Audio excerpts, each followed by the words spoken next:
Good morning. I just thought that actually Nicole sent me an email this morning asking me for the case study rubric for that assignment, and I didn't like what the rubric was, so I've changed. So what I did was I went out and found a better rubric, and here we are. So actually, I think the rubric that I'm going to offer you in a moment, just and explain briefly. I think it's very much self-explanatory and would most likely be something that you would get in much more depth in the supervision class, is the Charlotte Danielson model, which is the one that's typically, I would say most school districts, majority of the school districts in New York State, typically embrace with some modifications as such, it's a rubric that I sometimes think is a little bit too fine, F-I-N-E, for some of the things that a good supervisory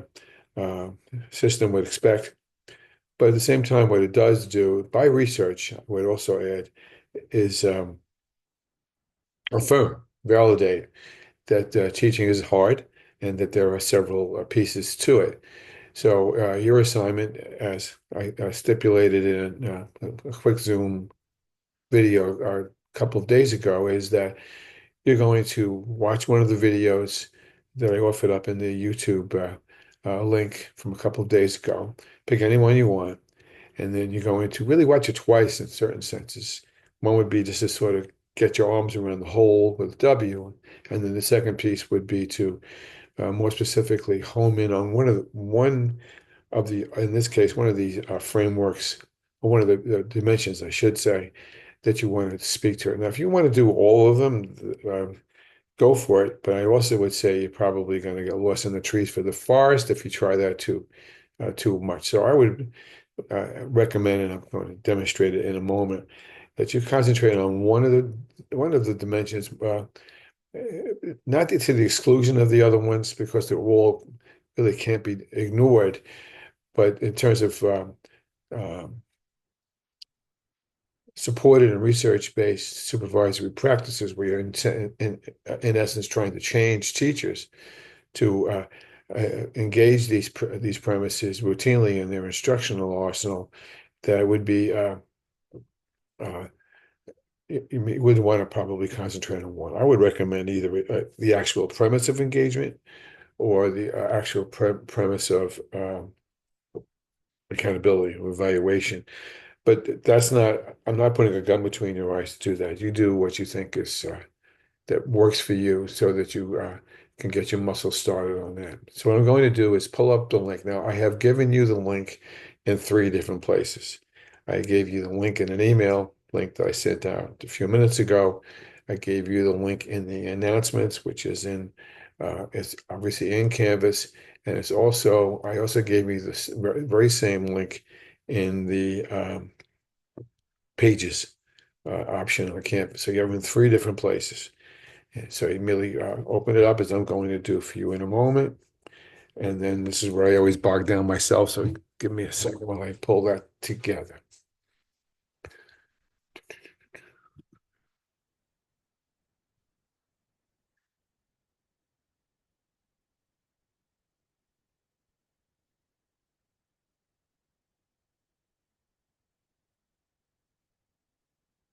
And there we are. Framework for Teaching, 2013. One, I don't know whether they've changed. I doubt that they did. Otherwise, by the way, this is on the NYSED site, NYSED. If someone has, including myself, has emphasized this site, SITE, they should have, and I should have too, come to think of it.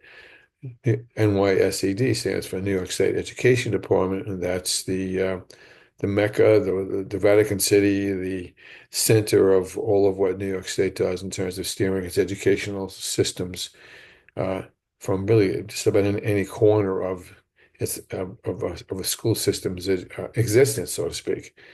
And it's an interesting place. If you have ever in the Albany area, in one way or another, you should probably swing over and just walk around the campus and just to see the enormity of it. What's interesting and probably tragic about that, in my own experience, past several years is that there's all sorts of buildings over there, but most of them are empty. They've been continually working on shrinking the resources at the education department, in my view. And I wouldn't call it a ghost town, but I would say it's certainly not nearly as physically massive as it used to be. That's neither here nor there as far as you're concerned. But the framework I'm about to share for you is out of Dr. Charlotte Danielson, internationally and certainly nationally recognized researcher on all the components of effective instruction, and has really been a pioneer in terms of identifying a model. Now, are there other models? Yes. Marzano model is one, Marzano. It's one I actually embrace maybe more than Danielson. Uh, but there are several, and there are sometimes models that are identified or developed by unions in tandem with the administration that are not necessarily radically different from the Danielson or the Marzano model, but may have a different emphasis. If you work in, since all of you work in school systems, you may want to, it's really in your um, interest, uh, possibly as an intern, in your intern experiences, to make it your business to find out what the model for observation and supervision is. And they will have one, and with variations of what I'm about to show you. But in order to have some consistency, we're going to use Charlotte Danielson. And here we go. I'm not going to read all this to you. You can read it yourself.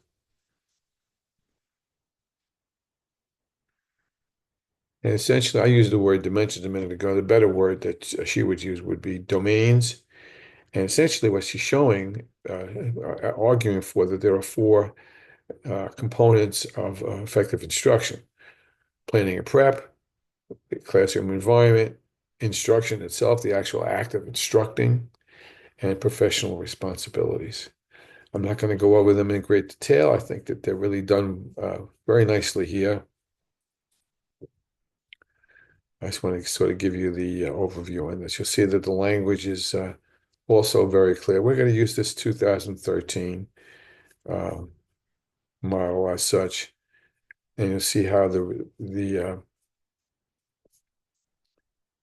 model plays itself out.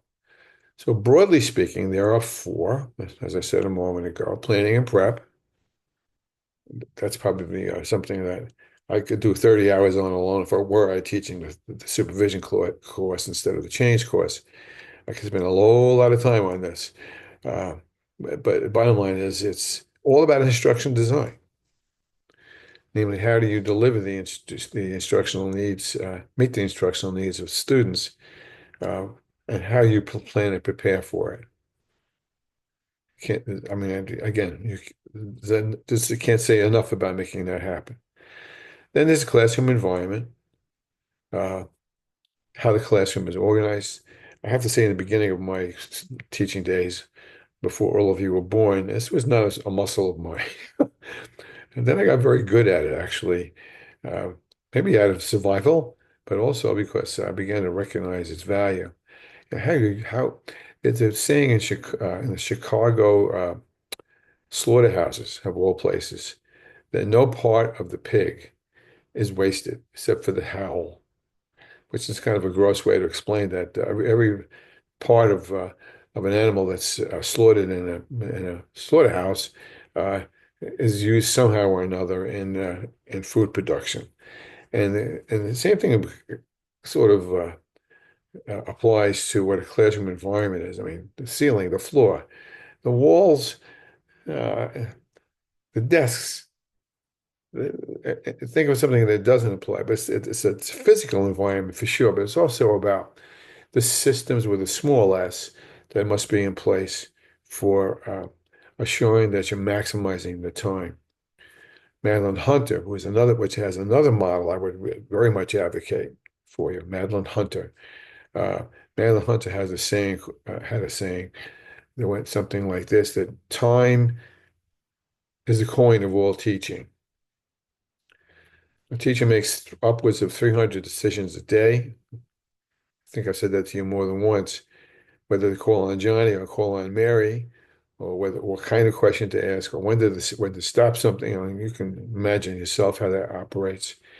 And that's all about environment. And it has to do with assuring that for, I'll use a secondary high school model for the moment, where 40, 41 minutes is all of what you have. And so you can't spend a lot of time making sure the desks are in order or taking attendance for 15 minutes. That doesn't work. You really have to find a way to assure that every moment of that time segment that you've been allotted has been used effectively and to its maximum uh, efficiency, so to speak. And so that's an important premise, and we'll look at that more in a second. So we go from planning and preparation to actual instruction. And yes, there are principles, PLES principles, principles of engagement and of instruction. And I keep using that word engage because that's something I very much believe in from the instructional point of view, as well as from the change point of view, but with a different spin on it, as you probably have noticed already. And so there are pieces, there are parts of instruction that simply cannot be overlooked. Doesn't mean you have to do them all equally every time, but it does mean you have to be consciously aware that these are expectations for an effective teacher to meet the needs of the students. And there are professional responsibilities, without a doubt, such as ethical standards, being professional, working with your students and working with your parent community, keeping records, which is something I also sometimes had a problem with back in the day, but got better at because you had to. And whether you engage us, I'm using that word engage too many times today, whether you have contributed to the school's operation, have you been on committees? Have you uh, demonstrated great lessons? Have you uh, come to the PTA meetings? Have you supported your colleagues? That's a big one. That's a major one, actually. And all those things are part of what you are as a professional, because you are a professional. You're not, and with all respect to people who fix cars and fix things, because I have no skills myself in any of those premises. Uh, with all respect to those folks, teaching is a profession. Doctors, lawyers, Indian chiefs have professions, and so that also applies to you as a teacher. So broadly speaking, those are the premises. And I'm just going to use the first domain for a moment, okay? Because we're all set up the same way. Don't get intimidated by all the words. You can figure these out relatively quickly. And so domain one, planning and preparation, divided by Danielson into four components. Let's go the positive way, from distinguished back down to unsatisfactory. So for a moment, let's take proficient. The teacher's plans reflect important learning and knowledge of the content. I have a problem with that word, and prerequisite relationships within the discipline. Learning outcomes are stated clearly. That I don't disagree with. I very much agree with that. Reflecting understanding of prior knowledge and skills of groups of the students. Lessons and units are designed to engage students in high level thinking. There's a word you could spend 30 hours all by itself, and problem solving. There's differentiation, which is easier said than done, but there is differentiation to address the needs of students, all spectrum of students, all types of students. And you use a wide range of materials. And I think this is an important one, very important one, is this, the assessments, both formative, that is to say, during the lesson, and summative, that is to say, obviously at the end, must be uh, consciously worked towards. Real quick war story, very quick war story I could do with, oh, I got, never mind. Just to say that did an observation once of a teacher who was having problems. I just had taken over a position as a supervisor of social studies at the time, and the man had very poor scores, Wasn't he was a nice man, just a nice, loved the kids, liked him and all that, but he just didn't know anything about teaching. And I went into it, and he came in and said, "Would you please observe and see what you see?" So I went in, and just broadly speaking, I went in, and and he had all the textbooks out in front of the students, and he said to the kids, "Okay, let's read page 6. Johnny, would you read page 6?" So Johnny reads a couple of paragraphs in page 6, and then the teacher said, "Well, Johnny, tell me what that means." Or anybody sort of, you ever saw the Ferris Bueller movie? It's a great example of this. Uh, and he took 40 minutes and he went through 4 or 5 pages. The content was Greek architecture. Uh-huh. Okay.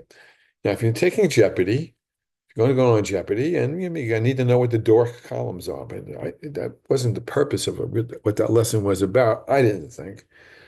Nonetheless, the lesson ended. I said to him, "Oh, your goal was to differentiate among the um, types of Greek columns that they use." And he looked at me for about, it felt like a minute, but it must have been 5 seconds. And he said, "Oh, yeah, yeah, yeah, that was my goal." And I said, "Okay." And you taught it by having the students read the textbook out loud. And there's another 5 seconds worth of, "You're asking me this question?" And he said, "Oh, yeah, that's what we did." And then you ask questions. And he said, "Yeah." I said, "And the questions were high level or low level?" He said, "I don't know what you mean by that." There was a flag right there. And then I said, "Okay, so how did you know that the lesson was working?" Now we're talking 10 seconds worth of silence. He says, he didn't answer me for a moment. So I said, "Well, I guess the questions helped you understand whether the students were moving through the material." "Yeah, yeah, yeah, yeah, that's exactly." Then I said, "Well, how did you know whether the whole class with a W um, mastered the goal?" And he looked at me. Now we're talking 30 seconds.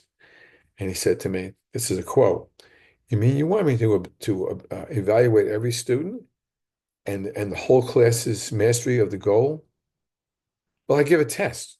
It's a unit test, and I do that." And I said, that's 2 weeks from now, Paul."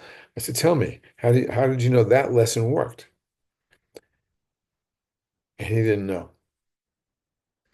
So neither did he know what formative assessment was, nor did he know what summative assessment was, and the importance of that. So we had a long conversation about that afterwards. And I said, "How about the next time I come in, we'll work on how we're going to formatively assess. That is during the lesson." And he said, "Great." And that's what I did. And by golly, I'm not taking total credit. I give the credit to the teacher. He worked very hard to learn how to be able to do those things. Now, you notice I read from the proficient column here. So that's a 1 for unsatisfactory, a 2 for basic, 3 for proficient, and 4 for distinguished. That's the John Dewey thing. And that's how it works. Now, you'll see it gets a little bit more specific here, breaks down the domains more specifically. In this case, it talks about critical attributes. So let's go negative for a moment. An unsatisfactory lesson says the teacher doesn't show any plans, doesn't connect X's to Y's. If you're a math teacher and you taught addition yesterday in order to teach subtraction today, that's connecting. You want to think about it that way. The teacher does not try to ascertain varied ability levels. Nowadays, that's something you really obviously need to pay attention to, because there are lots of varied abilities and how you work with that. Outcomes lack rigor or are stated as activities. I'm not sure what that means. The teachers use only district provided materials, even when more variety would assist some students. That is to say, teacher only uses the textbook, doesn't use all the variety of resources that are out there to make things happen. The instructional plan is not assigned aligned to the stated outcomes. I used to be guilty of that now and then. But the short story is, the person has goals, and there may even be decent goals, but the outcomes that they see are not necessarily the outcomes connected back to the goals. So if a goal is to be able to have students um, be able to use the plus sign in addition, uh, but the whole activity is about grouping thing. So I'm not good at teaching math. then they're not, they might have been a good activity, but the activity wasn't linked necessarily back to the goal that was stated. And again, summative assessments do not match instructional outcomes, and no formative assessments have been designed. And then they give examples. So what you're going to do is you're going to watch this video, and if you decide to use this particular domain, and what you're going to do is you're going to um, rate what you see according to this. Now, you're not going to wait to the end of the thing. What you're going to do is sort of take notes of what you see and what you don't see, but more concentrate on what you see more than what you don't see. Because you'll find, but the things that you don't see won't be on the list anyway. And then you can go back in and take a closer look at that. So you go from there, and you can see how it sets up. So the second one speaks to classroom environment, same premise. There's the description of it, and then the components that are associated with classroom environment.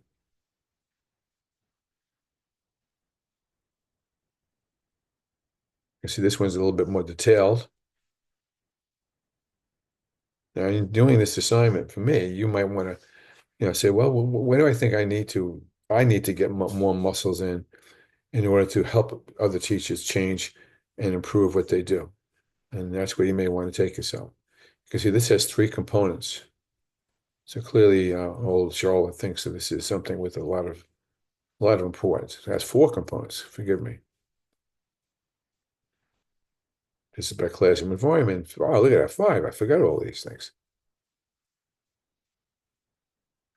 Oh, by the way, there's instruction. That's components. That's domain three. If I were putting a gun between your eyes, I would say pay attention to this one the most, but that's okay. You decide. I'm not going to argue where you go with it. And it's very clear. What happens in school systems is that the principals and the chair people and the central office, district office people are responsible for giving the PD and support to the supervisors so that they can use this model to help their teachers improve. And then by extension, they're also responsible for making sure that their teachers, they can't count on the colleges to do all this, are getting the professional development dimensions all in place to be able to meet these premises.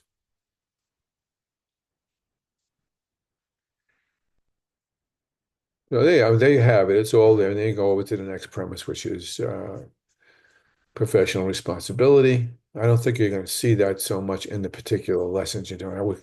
Wouldn't ignore it, but I might keep my antenna up on it. But I wouldn't necessarily recommend that would be one that you would be paying attention to in this assignment as such, because you're simply not going to know that you see these things. It's all about seeing it. Uh, you can't um, imagine that you've seen something. You've got to be able to cite it in what your observation shows, which means you have to kind of get a fast shorthand, I always felt, to really kind of get down everything everyone is saying, or to use a video to come back on that, so that the video could be data for you to review as you go through the observation. Understanding again in a supervisory class, what would have happened before this, something along the lines of how I described a few minutes ago. Uh, Teachers would have, and administrators would have met prior to in a pre-conference and agreed on what they want to concentrate on.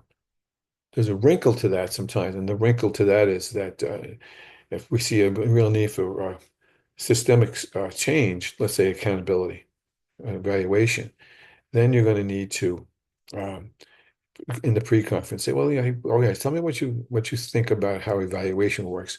Are you comfortable with your skills? Tell me about your skill sets. Anything that I need to know that you may want me to look for. And so you invite a colloquial, you invite a conversation. You don't want to, you're not there to do this. You're there to develop a dialogue between yourself and your staff so that they're comfortable and familiar with this framework in order to comment on and to recognize the changes they may need to develop in order to be uh, uh, effective in terms of instruction and getting kids to do what they've got to do. So that's the components. Those are the components. That's the ones we're going to use. I'm not worried about the deadline so much. Just, I think as I put a deadline on the syllabus, but if you need more time to get this done, I understand that. I also remind you that there's two assignments sitting more or less in the same time frame here. Although since today is what, the 24th, we have 6, 14, 2 weeks really before the course is completed.